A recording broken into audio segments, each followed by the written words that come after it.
Tuko mwaka huu wa Oktoba, leo ni tarehe 7 Oktoba mwezi wa 2025. Sasa video ya leo ni kuhusu sintofahamu iliyopo kuhusu nini? TV lottery. Watu wengi ambao wana nia ya kuhamia Marekani kupitia green card wamekuwa na sintofahamu, hawaelewi tarehe ya kufunguliwa kwa DV lottery ya mwaka 2027. Hii ni kwa sababu kawaida mwanzo wa Oktoba, hapo tarehe 2 Oktoba hadi Novemba hivi, huwa tayari tovuti ya serikali ya Marekani huwa imefunguliwa, alafu wanakubali maombi ya kuingia DV lottery ili wanaotaka kuhamia Marekani wajaze maombi yao kupitia mtandaoni wa tovuti ya serikali ambayo inaisha na .gov, usdvstate.gov. Lakini mwaka huu kumekuwa na sintofahamu, manake hata wa leo ni tarehe 7 na bado haijafunguliwa maombi siku ya kujaza maombi ya kuingia DV lottery. Bado haijafunguliwa, bado watu hawajaanza kujaza. Kwa hivyo watu wana wasiwasi, wengi wanauliza, je, itakuwa lini? Ushauri wangu kwa jumla ni kuwa na subra tu. Kwa sasa jambo muhimu ni kujiandaa tu kifedha. Unaweza ukaokoa hela hivi, unaweza ukaweka akiba ya hela, unaweza ukatafuta pasipoti, alafu ukasafiri nchi jirani tu, ukuwe na pasipoti yako hapo, alafu ikuwe imepigwa mhuri, umesafiri nje ya nchi ukarudi, unaonekana mtu wa kusafiri. Alafu pia ni vizuri pia kutafuta kazi, ukuwe na kazi, historia ya kufanya kazi, ili waone wewe ni mtu anayejitegemea, unaona. Lakini kama umekaa miaka mingi bila kufanya kazi, itakuwa ni tatizo kupata visa. Manake kushinda green card sio mwisho, imaanishi utapata visa bila matatizo. Lazima upite maswali, majadiliano. Utaulizwa maswali kwenye interview, alafu ukipita utapewa visa. Na ni vizuri pia kuwa mkweli, unasema ukweli. Ukijaza fomu zako unajaza vitu vya ukweli. Kama ni bibi, unajaza bibi wa ukweli. Kama ni watoto unawajaza wote, usiache hata mmoja. Usije ukabadilisha majibu yako ulioyajaza kwenye zile fomu za kutuma maombi ya DV lottery.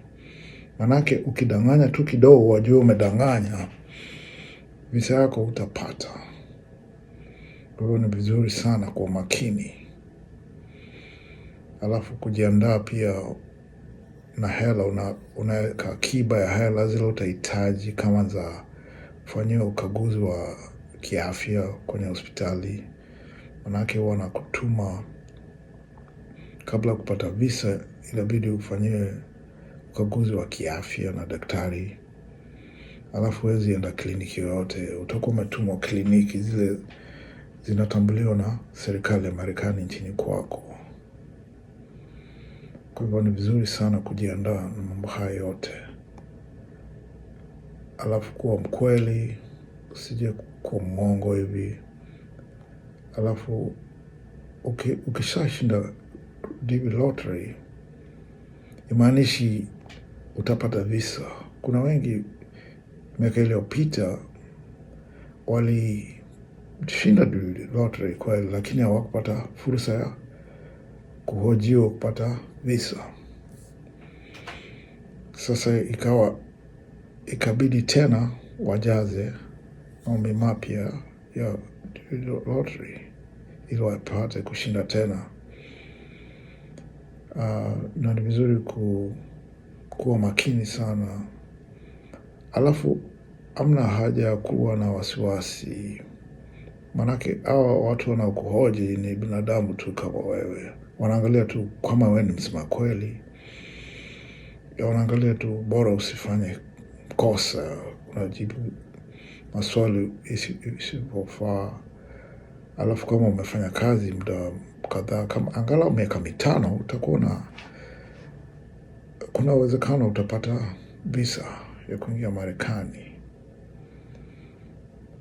Alafu ukionyesha una jitihada, hata kama hujafanya kazi, wewe ni mwanafunzi, umekuwa ukijitahidi kuboresha maisha yako, pia itasaidia. Alafu hiyo unaweza ukaulizwa malengo yako ya kwenda Marekani ni yapi? Unataka kwenda Marekani kufanya nini? Unafaa ujibu vizuri, useme kwa mfano unaweza ukasema unaenda kufanya kazi, alafu kazi ile tu umezoea, unaona una uzoefu wa hizo kazi, uende kufanya kazi mpya nini. Kuna haja ya kujibu maswali kwa kindani vile tu. Unajibu tu kwa ufupi. Ukiulizwa swali fulani, unajibu kwa ufupi. Manake ukijibu kwa kina, unaweza ukajitega, unaona. Utakuwa una uwezekano wa kuanguka hiyo interview ya kupata green card. Sasa huo ndio ushauri wangu, ili kupata visa, kupata hiyo green card, kupata lottery. Alafu watu wengi wale wanashinda kawaida wanaona ni kama huwa hawatilii maanani sana, wana hamu sana, hawaonyeshi haja sana ya kwenda Marekani. Huwa wamekaa tu, ni kama kitu cha kawaida tu, huwa hawaonyeshi hamu ama mhemeko tu wa kwenda Marekani. Wanakuwa tu ni watu wa kawaida tu, wamekaa wametulia tu, hawana wasiwasi. Sasa hiyo ndio video yangu ya kuhusu mambo ya green card na sintofahamu iliyopo kuhusu tarehe ya kufunguliwa kwa DV lottery ya mwaka 2027. Watu wafai kuwa na wasiwasi, itafunguliwa. Ndio kumekuwa na sintofahamu, manake serikali imefungwa, manake wale wabunge wa Kimarekani hawajasikizana kuhusu bajeti. Sasa serikali ni kama imefungwa, lakini haya mambo ya green card yanacheleweshwa kidogo. Inawezekana ni kuwa sababu yake ni wameongeza malipo ambayo hayakuwepo hapo awali. Kwa hiyo sasa itabidi wabadilishe mfumo, unaona. Mchakato utakuwa tofauti safari hii, manake wataongeza malipo. Kwa hivyo sasa watu tu wanafaa wakuwe na subra, wakuwe wanajiandaa kuweka hela, kuweka akiba hivi. Manake ukishapata green card umelipa $1 ndio, lakini baadaye itabidi ulipe visa, alafu baadaye utalipia visa, utalipia tikiti ya ndege, na utakuwa unajiandaa tu vizuri polepole, bila haraka, bila wasiwasi. Na kwa hilo mimi naombea bahati njema katika safari yenu ya kutaka kusafiri kuelekea Marekani ili kujaribu maisha huko. Asante. Naomba msubscribe, like na mshare. Asante.